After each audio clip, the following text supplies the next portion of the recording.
Welcome back, hope you're doing well. Andy here from Drive Steady, and in this video I'm reviewing a Porsche Macan Turbo. So listen up, that turbo nameplate in the Porsche lineup definitely has a reputation that precedes it. It's generally known as the fastest, most expensive, and the top of the line. All of which are true for the Macan Turbo, for now. You see, what Porsche have done is they've eliminated the turbo from the Macan lineup, and soon the GTS will reign supreme. Putting aside the fact that this car will soon be discontinued, I'm always excited to drive a Porsche product, especially one that has a turbo badge on it. So let's see what this thing is all about in this review of the Porsche Macan Turbo.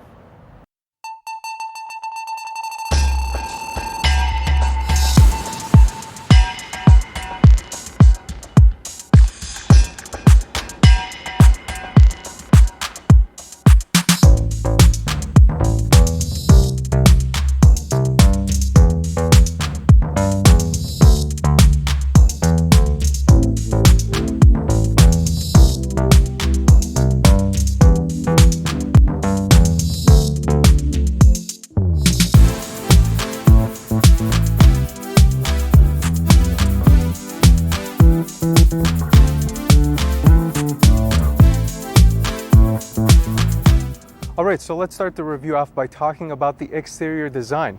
And Porsche gave the Macan a refresh in 2019, so they're infamous at doing this. They give the car minor tweaks and they basically make it look like a completely different car.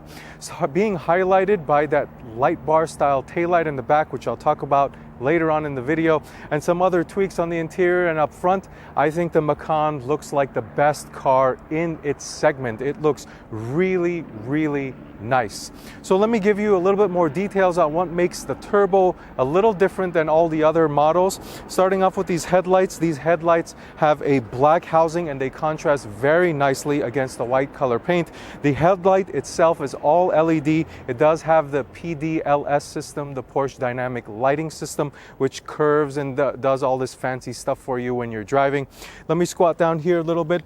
The front fascia here, or the front bumper, is actually unique to the Turbo. You get these LED running lamps that you do not get in any of the other models, and it's a lot more open here in the Turbo model. You see the intake vents and the humongous intercoolers behind them have much less restrictive fins up front. There's a little camera up there for your front parking and the radar cruise control, but overall up front it maintains the look of a Porsche, which is always a good thing. So now let's go around back and let me show you what that new refreshed taillight looks like. Alright, so now we made it to the rear end. Let me show you what it looks like back here, give you my thoughts, share some details about the trunk, and finally give you a dose of what the exhaust sounds like. So first things first, a different look or a different piece on the Turbo that's not on any other model is this wing up here. It does have this double layer design where it looks like air is flowing through from the roof and pushing the rear of the car down. Coming down here, of course, you have the light bar. This was a part of the refresh and brings it in common or up to snuff, I guess for the lack of a better term, with Porsche's design language. You see it in the Taycan, the 911, the Cayenne, and of course it's flanked by this floating Porsche logo and the Macan Turbo badging underneath it. So now let me give you some details about the trunk. When you look at it, you say, okay, where is there like a comfort access button here on top of the license plate where it typically is? But no, it's not there. It's actually very surprising and conveniently placed, very clever, right here on the rear windshield wiper. So you push this and it will open your trunk and you're greeted, once the beeping stops, you're greeted with a decent amount of space. I would say it's on par with the GLC 43 that I drove a couple weeks ago. You do have the ability to fold down the rear seats to give you a little bit more space, but overall it's a decent sized trunk. So closing it, there are two buttons here. There's one on the left here where you push that will automatically close the trunk for you. There's another button to the right of that. You push that, not only will it close the trunk, but it will lock your doors. So you push it, and then you get more beeps, and it locks the doors for you just in case you just want to put your stuff in there, push the button and walk away. You don't want to deal with anything. It's also a very convenient feature. And now we make our way down to the exhaust section, but before that, you've got parking sensors here. There's obviously a rear view camera that I'll show you later on in the video, but the exhaust, you've got quad tailpipes separated on the ends of the car. These are real tailpipes. They're not fake tips or anything like that. So let's take a listen to what they sound like.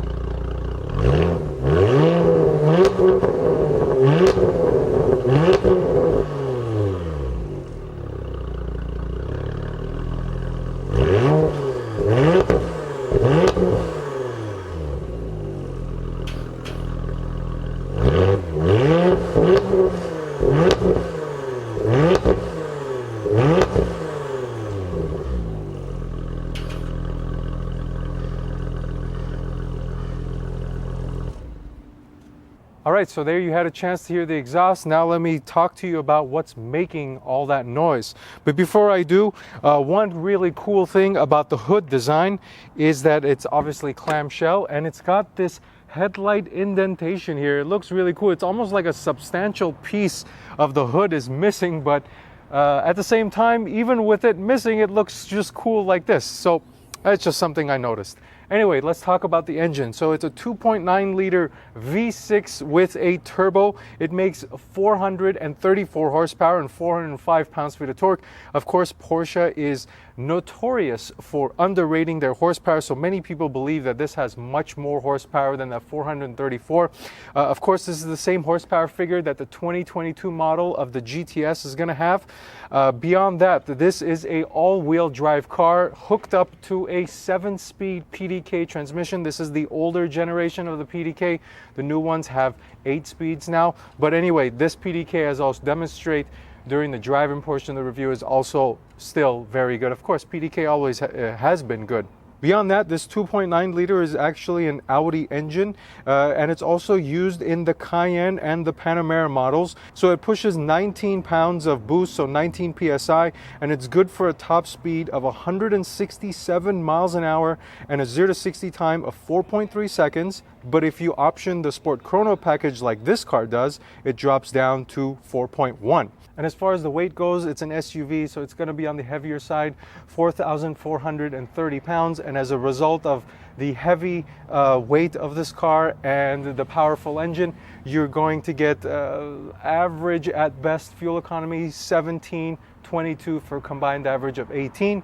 So now that we've talked about some of these performance numbers, now let's go ahead. I'll show you what these really cool looking wheels, interesting fact about the brakes and the tires. All right, so now let's talk about the wheels, tires, and the brakes, and there's some interesting stuff happening here, especially with the brake rotor. But before getting into that, let me talk about these gorgeous looking wheels. These are the optional RS wheels. They're 21 by 9.5 and 21 by 10 in the rear. They're just an absolutely gorgeous looking wheel straight from the factory. Then you've got a Michelin tire wrapping them, 265 up front and 295 in the rear, so a substantial tire back there as well.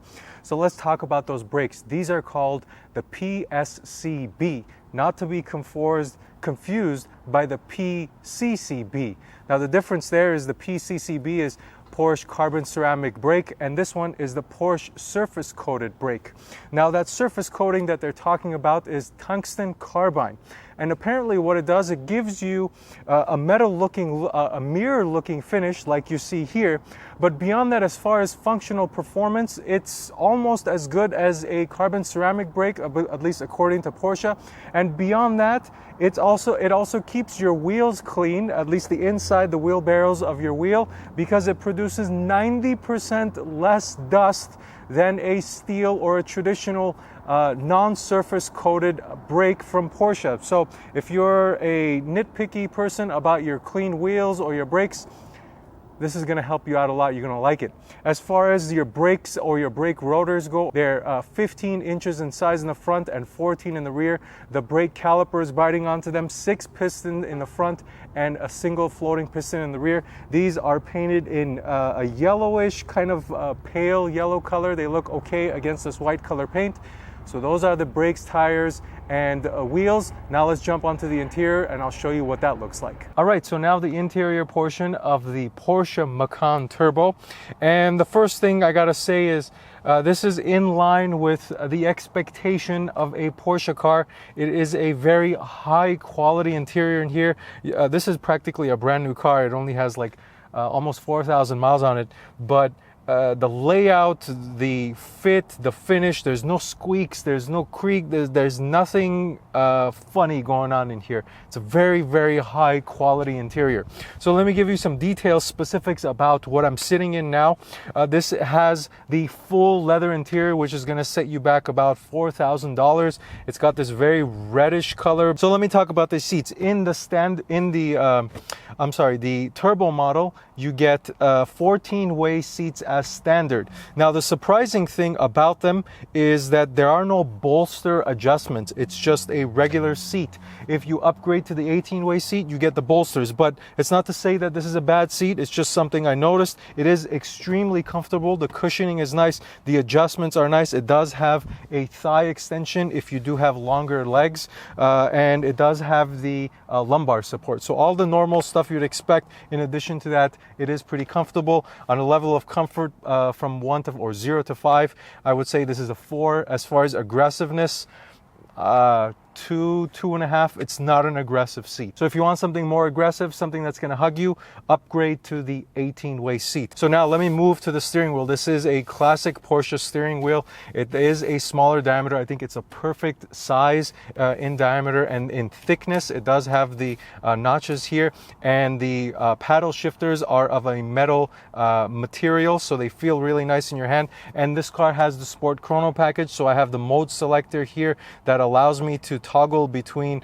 normal, sport plus, and individual. And there's another button here that gives you an overboost function. But overall, the steering wheel is really nice. Now moving on to the rest of the interior, this goes on to the level of quality and aesthetics. So as a part of the leather interior, you do get a Alcantara roof, which looks very nice. It's something you don't pay attention to. You don't really look up a lot, but when you do look at it, it looks really nice with the rest of the interior. Then I've got a full panoramic roof that opens, giving the driver and the passenger something to look out of. I'm a big fan of having this whole thing exposed. It makes the interior seem very airy. All right, so now let me swoop around and give you a glimpse of the rest of this interior, starting off with that Sport Chrono clock, which is just classic Porsche. And then as a part of the refresh, the Macan got a new infotainment system, which looks identical to what you see in most of the other Porsches now. As a matter of fact, it looks the same as what I saw in the new 992 911 that I drove, the convertible, which is also an awesome car, by the way. If you're interested in that car, check out the link in the upper left-hand corner or the right-hand corner.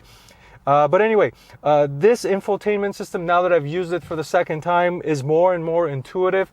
When I initially started it up in the 911, to kind of give you that idea of initial learning curve, I got used to it very, very quickly. It does have shortcut keys here on the left-hand side for your navigation, media, phone, car. It is actually a pretty deep settings menu. There's a lot of configuration, but you can completely ignore a lot of it because it just comes like you would expect from the factory. But you do have a lot of customization here, which is always a good thing. And as an example of that, here, look at the home menu. So there's a bunch of widgets here, and you have the ability to adjust the widgets by hitting this top menu and saying configure home. So Porsche gives you 3 different layouts that you can choose from as a default, but you also have the ability to move things around and put them wherever you like. And I think that's really cool. Having that level of customization is not something you see as commonly in a lot of other infotainment systems. So I actually really like this. I like the look of it. I like the responsiveness. It's touchscreen. It works very, very well. So overall, it gets a thumbs up from me on the infotainment score. Now let me come down here. So this is something that a lot of people poke fun at or immediately notice when they come sit in the Macan, which is actually going to be fixed, not fixed, but changed in the refresh, the 2022 model year. And they're getting rid of all of these buttons. You see all these buttons here. There's the climate control buttons, the directional, where you want the fan to be blown, your heated seats, you've got a suspension button, and then your exhaust button, and all these buttons. But when you look at it, the way they're laid out, it's very, very intuitive. I know a lot of people prefer buttons as opposed to touch capacitive things. It depends on my mood. I'm not hot and cold on the extra button topic. It may be aesthetically unappealing for some people. Some people, they just like the clean look of a touch screen or a screen type. But for me, it doesn't bother me at all. As far as the shifter goes, it looks like a traditional shifter. To me, it's a little high and it doesn't fit with the rest of it, but overall, you just pull it down, it puts it in drive. You push it to the left, that'll put you in manual shifting mode. In Porsches, up is shift up, down is shift down, as opposed to other manufacturers, it's the other way around. Don't ask me why, that's just the way it is. And then coming down, you have two cup holders and then a little storage area in the center armrest. I can see you have two USB Type-C outlets, not the traditional outlets, and a SD and SIM card storage if you want to play music or upload data from a storage device.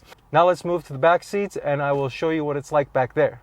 Okay, now I'm in the rear seat, and as far as comfort goes, I can say that the rear seats are just as comfortable as the ones in the front.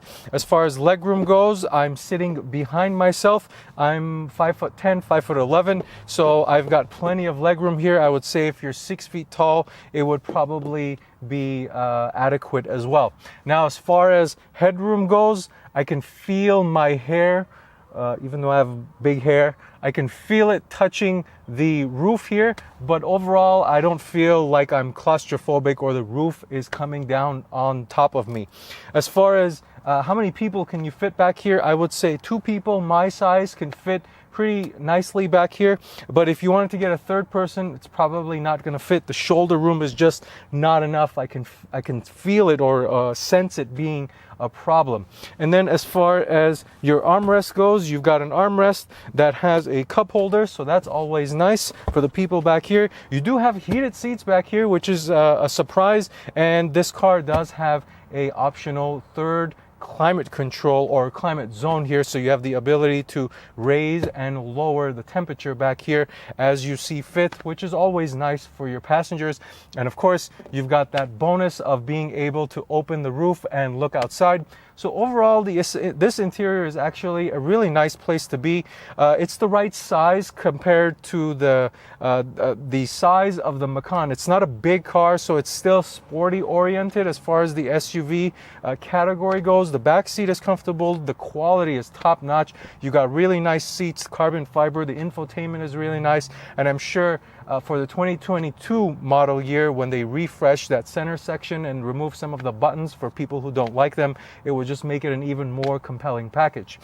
So that's the interior. Now let me go ahead and jump into the driving portion of the review.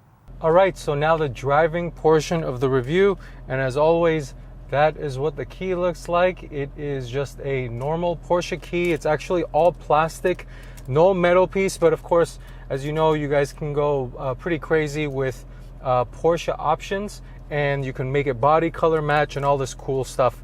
But it does look like a Macan. That's one thing that remains consistent amongst all Porsche keys, and that's a cool factor. So as far as the interior goes, visibility is actually very, very good out the front and even out the sides. I do have a fantastic 360-degree camera that shows a panel of the front and the rear, and from a top view and the side view. So the camera technology is really good in this Macan. And then the price goes, as far as the price goes, this is $84,000 base price. And because of the leather and all the other extra stuff that this car has, I'm estimating this is around $90,000 to $95,000 before any taxes and fees and all that stuff, depending on where you live. But as of course, like I said, you can go pretty crazy with options in Porsches. Now, the car is already on because it's actually warm outside and I couldn't sit in here without running the AC.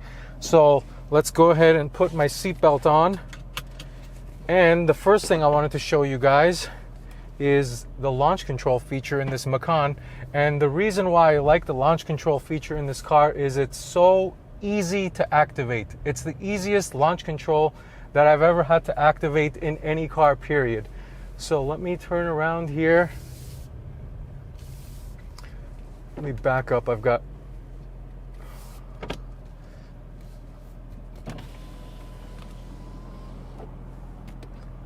me let the person by.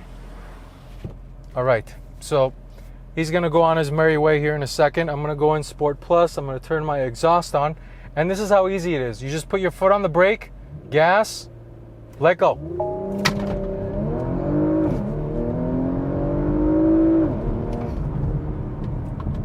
That's it. And it works really well, actually. The hook, you can really feel the difference between a rear-wheel drive car and the all-wheel drive car like this is. It really just sits and it goes. So you really get that feel of it squatting and really pulling you forward with the launch control. And this is a pretty quick car, considering that this is almost a 4,500 pound SUV. Let's do it again in second gear all the way.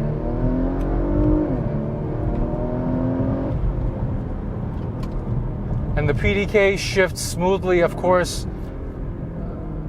and it just works really well. The engine transmission combo and the whole speed thing with the 434 horsepower, it feels every bit of that. This does feel like a pretty fast car. Now, moving on, as I said, the transmission is also good.